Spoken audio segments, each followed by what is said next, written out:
What's going on, everybody? It's the Bulls Show, aka Aiden, and welcome back to another video. Ladies and gentlemen, today we've got a Chicago Bulls and Brooklyn Nets game reaction in which the Chicago Bulls picked up a major victory in Brooklyn, ladies and gentlemen. Now, once again, I do apologize for being late for this video. I did have to do something early on in the afternoon, but the show must go on, and the Chicago Bulls, we've got to talk all about them and how they managed to pick up this win in very, very poor circumstances, I must say as well, because I don't think the Bulls played very well, and neither did the Brooklyn Nets. And of course, Brooklyn have a whole bunch of news and drama going on around there. So I'm happy the Chicago Bulls just entered into Brooklyn, got the win that they needed, and dipped out as quickly as possible. But I sincerely do hope the Brooklyn Nets do figure out all of their issues. I do like that Brooklyn Nets team. I know it's an unpopular opinion. I like Kevin Durant. I like Kyrie Irving. I'm an Australian, so I like Ben Simmons as well. I do like that team and how it's constructed, but ultimately, I'm not a Brooklyn Nets fan, and I'm very happy the Chicago Bulls walked away with the win here. But before we get started, please like and subscribe to the Bulls Show, turn notifications on, and let me know in the comments below your thoughts about the Chicago Bulls game today. Who was your player of the game, and your overall thoughts and opinions on how well the Bulls played. We won the game 108-99. Very, very interesting game nonetheless. Again, we were down for the majority of the time, and that's kind of why I brought up a little bit earlier in the video. I don't think the Bulls played very well today. Obviously, we had a game plan, and the game plan was to make it as hard as possible for Kevin Durant to score. And for the first three quarters, Kevin Durant was scoring at will. Doesn't matter what we did, double team, triple team, we tried to, I guess, stop him from dribbling the ball up, whatever it was. Kevin Durant was scoring and scoring at a high level, and that caused the Bulls a lot of problems because we left the corners wide open all game today, and us guarding the three-point line, our late rotations, our paint defense, all of that had to suffer because of Kevin Durant. So that kind of shows just how impactful one player can be when he's at that quality of player. Kevin Durant is a high-level player, one of the best players in the NBA, arguably one of the best players in the world as we speak today. And he makes that impact where people have to double team, triple team. You leave the corners wide open. You leave the paint wide open sometimes as well. And it was an extremely frustrating game from that point of view because our defense did take a massive hit in today's game. I would have loved to see us be much more solid on the defensive end, but nevertheless, we do got to give credit to the Chicago Bulls where it's due. We did a great job on the perimeter, in my opinion, outside of leaving those corners open, because obviously the game plan is to leave the corners open when you have Kevin Durant on the team. Outside of that, I thought we did very well, and ultimately we did very well guarding Kyrie Irving. Kyrie Irving, I believe, only had 2 or 4 points. Correct me if I'm wrong. 2 from 12. It was 4 points, definitely. 2 from 12 from shooting and stuff like that. Very, very poor night from Kyrie Irving, and that is credit to the Chicago Bulls. You don't keep a guy like Kyrie Irving quiet like that if you're not having a team effort on the defensive end. And every time Kevin Durant went to the bench, that's when the Chicago Bulls had their chances. And ultimately, that's when the big chance came in the late third, early fourth quarters of that game, where Lavine absolutely went bonkers in the final stretches of that game, scoring 20 points in a quarter, I believe, in that fourth quarter, and won us the game. So congratulations to Lavine on a very hot, I guess, second half. And we did a lot of that without Kevin Durant in the team when he was on the bench. So that was really good to see as well. We managed the game well. We fought back and we timed our comeback very nicely as well. And Kevin Durant had to come in and try and do a lot of that work, and he still did very well. Brooklyn did come close to winning the game. Brooklyn were up most of the game, but it just wasn't meant to be for the Brooklyn Nets, and the Bulls picked up a big win here. And the fact that we did it without Kobe White and Andre Drummond, I think, is also a good thing to do as well. Again, our backup center, we miss Andre Drummond heavily. Our paint defense was so bad. I understand the corners being open from a three-point line, but there were countless times where we saw that person in the corner just drive to the basket for an easy dunk. And our paint defense was really, really poor because of that. Vucevic, guys like DeMar, we really missed Andre Drummond as well. We missed him being that paint presence and being that guy that can maybe block a shot, but even just deter shots as well. I don't think Vucevic did a good job in that area. I think we really missed Andre Drummond, and hopefully he'll be back sooner than later. I think for the past 2 games now, we've really missed our backup center, and I think it shows just how important he is to the team in general. Let's talk about the first quarters as well. Obviously, I believe our first quarter was decent today, in my opinion, I've got to say. Not necessarily defensively, because Kevin Durant was just shooting over everyone and making everything. And when he was passing the ball, it was very effective as well. They had a team like Brooklyn that is last in terms of three-point shooting. I'm telling you now, everybody wants to verse the Chicago Bulls because we let them shoot open threes. And that's exactly what we did in this game as well. But eventually they did cool down. But for the most part, they were actually heating up very nicely from the three-point line. And again, that's something we've got to work on. Obviously, this game is a one-off just because we were triple teaming Kevin Durant. But outside of that, in future games, we've got to work on our perimeter defense. And our first quarter total offense wasn't that bad. I think we kept up well with the Brooklyn Nets, but still, they managed to get out to big leads, which is definitely a concern and something we've got to focus on. But we'll move on from that and we'll go into the individual performances today. We're going to start off, ladies and gentlemen, with DeMar DeRozan. He had 20 points, 4 rebounds, 1 assist, and 3 steals in today's game. DeMar DeRozan was, I think, probably the most consistent player out of everybody today, which is astonishing, really, because this is considered a bad game for DeMar DeRozan. Let's be honest. When he puts up 20 points, when we've known him to be a 28, 29, 30 point per game scorer, this could be considered a bad game for DeMar DeRozan. I don't think he forced any. Well, he shot 8 from 21, so I can't really say he didn't force anything. He just wasn't necessarily very efficient in today's game. So, again, DeMar did do some good things, in my opinion, especially offensively when we needed a bucket. When I think he was the one that kept us in the game for 3 of the 4 quarters. So, I think he did his job. He could have done better for sure, but ultimately, I am fairly okay and satisfied with the performance. And obviously, when we walk away with the win, it doesn't really matter about all the stats that everybody has, but I'm going to go through them. And I think DeMar DeRozan was fairly average in this game, and we know he could do better. Hopefully, he did actually... I think he suffered kind of an ankle injury in that game. He was kind of limping a little bit. The commentators mentioned it as well. Hopefully there's nothing serious. DeMar DeRozan is a warrior. He loves to play these types of games, and I think he's going to battle through it, obviously, because that's just the character that he is. But again, hopefully nothing serious in terms of that. If he does need to take that rest tomorrow, again, it's a back-to-back. But obviously, with no DeMar, with no Zach, that will be a much harder game. So hopefully he'll be fit to play. Patrick Williams had 12 points, 7 rebounds, 1 assist, and 1 steal alongside of 2 blocks in this game. For the past couple of games, I've been fairly happy with how Patrick Williams has been performing overall. Again, it's not necessarily the shot attempts that he's had. He took 10 field goals today. He made 5 of them, so that's really positive to see. But I guess the aggressiveness in this game has gotten better on both sides. I'm not looking at just the points tally for Patrick Williams to see whether or not he's had a good game. He got 2 blocks. A lot of them were from help defense. He got some good rebounding as well with 7 today. Obviously, his shot selection, some of them were attacking the basket, some of them were fadeaway mid-ranges and just taking his own shot. You love to see it. Obviously, his 3-point shots will begin to fall in as well because he is a good 3-point shooter.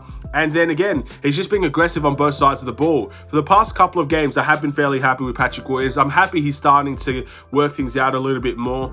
And hopefully that consistency factor will continue to push forward. Continue to be aggressive. They've been using him a lot in pick and rolls recently, which I like to see because ultimately, I don't think he's the mover that Javonte Green is. Javonte flies everywhere on the court. He can go to backdoor cuts. He can go and I guess stay in the paint and go for floaters and stuff like that. That's what Javonte Green does.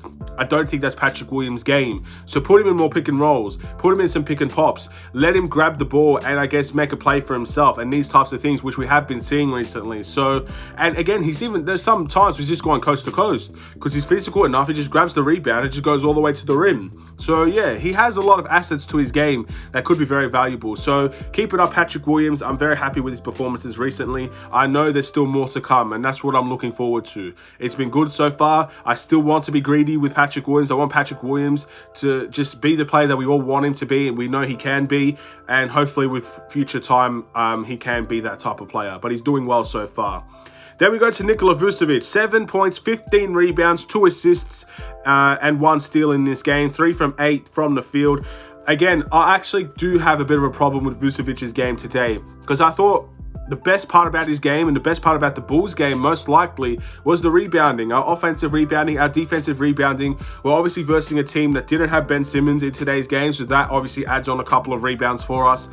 They started Claxton in this game, who is a good center in my opinion, very young center as well, but he is a bit skinny and at the end of the day they don't necessarily have a backup center, so we dominated the boards in today's game and I think we did very, very well in that area. But Nikola Vucevic, he's just, the shots that he's taking in the paint, he's not necessarily making a whole lot of them. He's not getting the ball enough, in my opinion, as well. And our paint defense was very, very bad today. So I do have to call him out for some of those things. But ultimately, a lot of those things are also not his fault. It's not his fault he's not getting the ball enough. It's not his fault that when he gets into the post, people are double teaming him. That proves the threat that he is. But the more that people double team Vucevic, the more people get wide open for everybody else. So I want to see the ball continue to go into the post. And we'll wait and see what the outcome will be. But ultimately, is this a bad game from Vucevic? I think the worst game we saw was against the San Antonio Spurs. I don't think this game was anywhere near as bad, but to his standards, I would consider this a bad game for Nikola Vucevic. So we got to see better in the next time out against the Charlotte Hornets, and we'll see how things go in the future with that game. Hopefully we can walk away with a big win there. Then we move into Zach Lavine. He had 29 points, ladies and gentlemen, 3 rebounds, 5 assists in this game. 10 from 21 from the field, 5 from 11 from the three-point line. Zach Lavine for 2.5 quarters, I would say, was a non-factor in this game, I've got to be honest. From offensively, he wasn't very strong. Defensively, again, he's Zach Lavine defensively, really. He had some good moments, he had some bad moments, but that's about it. He obviously likes to work the pick and roll a bit, but he got a couple of, I guess, the Nets got a couple of deflections from his pick and roll game. But then, all of a sudden, Zach Lavine just turns it on. And that's the thing with Zach Lavine that I love so much about him. He can flip a switch and drop 30. He dropped 20 points in one quarter, basically, in the fourth quarter. That's an unbelievable quarter from Zach Lavine. He can flip the switch, and he can turn into an absolute monster. And a team that's not necessarily the best defensive team like the Brooklyn Nets are. They're not a great defensive team. They haven't been from the beginning of the year. I think a performance like this is needed from Zach Lavine. Our big three has to be responsible for the majority of the points. They have to be the leaders of this team. I'm very happy with Zach Lavine's performance in the fourth quarter. Ultimately, from this first quarter to the third quarter, about the 5-way point into the third quarter, I wasn't very happy with Zach Lavine. But that fourth quarter, him going off the way that he did, was a huge bonus to this team. Now we have to wait and see what he can do on a more consistent level. Can he bring consistently good scoring? Is he going to be a guy that just goes off in one quarter and stays quiet for the rest? I don't know. But altogether, 29 points on the night. That's a great night for Zach Lavine. And again, if it wasn't for his performance, if it wasn't for his absolute eruption of points, we lose this game. Every game has something different. Next game with Zach Lavine, you might see consistent scoring every quarter and he playing well every quarter. But in a game like this, maybe Zach Lavine was quiet for 3 quarters, erupts in the fourth, but he still ends up making that impact nonetheless. So fair play to Zach Lavine. It was a very good game from him. And Mr. Ayo Dosunmu, 17 points, 3 rebounds, 4 assists, and 3 steals. Ayo Dosunmu cutting to the basket and being aggressive. I love that version of Ayo. He very rarely gets blocks, in my opinion. He does get blocked a couple of times, but for the most part, his layup package is really, really solid. He drives to the basket at will. He's a little bit stronger now. Obviously, when you have a guy like Kyrie Irving in front of you, he's very, very talented, very skillful player. Not necessarily the strongest player, so you could probably get to the basket a little bit more times. And of course, Ayo Dosunmu with confidence. And that's what I wanted to see. In the last video, if you haven't seen it, I talked a lot about Ayo Dosunmu's confidence, and we'll need that more than anything else that he brings. His confidence adds new dynamics to this team. I love Ayo Dosunmu's start to the year. Again, I knew this would come. Obviously, I was worried about his minutes, but he's starting for the Chicago Bulls. So I was wrong in that instance. I thought he wasn't going to get a lot of minutes compared to the previous season, because we have all of our guys back. The Bulls are trusting him. The Bulls are starting him. Ayo is delivering. I'm very, very, very happy with Ayo Dosunmu, and I wanted to keep on doing a great job, keep being aggressive, be that level of player you can be, and I do think there's superstar level in Ayo Dosunmu, and I hope it can be further developed on in the future. He could be a very strong asset for this team in the future. Then we move into the bench. I think the bench was solid in today's game. I don't think it was as good as it was in previous games, but obviously you have your bench scorer out, and you also have Andre Drummond out, your backup center. So our bench is going to take that hit. But for the most part, I thought the bench was okay. Javonte only had 2 rebounds in this game. Yeah, that's a bit disappointing overall, so we'll have to work on that in the next game. I think Javonte Green needs to make more of a presence, more of an impact in the game. Only played 14 minutes in today's game. I think pretty much everybody played more than that. Then we move into Alex Caruso, 4 points, 4 rebounds, and 4 assists. Again, Alex Caruso was 1 from 4 from the field. This is arguably not his best game, but he's there for defense. And I thought in the fourth quarter, he finished the game because of his defense. And I think he made it very hard for guys like Kevin Durant. He made it very hard for guys like Kyrie. I do think he's responsible for a big part of why we won the game today. So I've got to give him a lot of credit as well, even though it's not the best offensive night, even if it's not his best scoring night, assist night. Defensively, he was really, really good. He didn't get the steals or the blocks to show it, but I think if everybody watched that game, you would see how important Alex Caruso was defensively. Goran Dragic with the bench scoring, ladies and gentlemen. 15 points, 2 rebounds, and 2 assists. Came in early and scored phenomenally well. He took a very, very mean charge in today's game as well. My goodness, I really thought he was going to be hurt after that. Elbow right to the face. That has to hurt. I can only imagine. Hopefully, I'll never have to experience something like that. If I have in the past, I don't really remember it. I guess that's how hard it could have potentially been. But, yeah. A very, very good night from Goran Dragic. Good shooting night, good three-point shooting night as well. And we needed bench scoring, and he delivered. And he's delivered so far for the Chicago Bulls thus far. I can only talk so much about how much Goran Dragic and Andre Drummond mean to this team right now. 2 signings that I believe a lot of people didn't like. Personally, just from looking at the comment section and looking for the reactions at that time. And 2 players that are proving the Chicago Bulls fans wrong every single time they step on the court together and when they're not together as well. So good job from Goran Dragic. And Derrick Jones Jr. had a 4.4 rebound, 1 assist night alongside of a block. He had a really nice offensive rebound moment in the game where he was just beating guys left, right, and center, using athleticism, getting a putback. That was nice to see. I think his other points came from the foul line. He got fouled from a lob. That was good to see as well. I think Derrick Jones Jr. is being played for his movement. Again, he doesn't need to drop 10 points off the bench. He's never going to be that type of player on a consistent level, but his movement causes threats. His athleticism causes threats. And if he's working that hard on the glass as well, I think he could be a huge addition to this team when Andre Drummond returns as well. And I think our rebounding could be one of the best in the league with him, I guess, coming in every now and then and being athletic and just jumping for rebounds. So you love to see it. Obviously, that is it for the Chicago Bulls in terms of the individual performances. The must improve will go to Nikola Vucevic just for the fact he had a rough scoring night. And his paint defense wasn't necessarily great. That goes to the whole team, but obviously Vucevic is probably the leader in the paint. He's got to be better in terms of paint defense and everything of that nature. And he didn't get the ball a lot, and when he got the ball, again, I think he just had a very bad night in terms of efficiency and scoring, and it's just not his level of game. We know what Vucevic can do in terms of being a nuisance in the paint and being a post presence, and even from the three-point line, we know what Vucevic can do. I think he's had a solid start to the year. He's had 2 bad games so far, and let's hope we don't see another one in the next game against Charlotte. And my player of the game will go to Zach Lavine on an incredible 4th quarter performance, a very good 3rd quarter performance as well. The Bulls did a good job defensively in that quarter as well. But yeah, without Zach Lavine's eruption of points, I don't think we get the win today. And Kevin Durant was firing on all cylinders, and they had a couple of guys that were shooting the 3-point shot very well compared to their standards. So it was a good night overall for the Chicago Bulls. It was a good night for Zach Lavine as well. And the Bulls go back to a 500 record, ladies and gentlemen. Our record is 4-4. I'm not going to lie. Throughout the course of the game, I was extremely frustrated, and I did think we were going to lose because Kevin Durant is a dangerous player. And I just thought he's going to have his way with us, especially from that 1st quarter. But overall, I'm happy that the Chicago Bulls won. And I guess we can kind of understand the Brooklyn Nets' problems, giving away leads.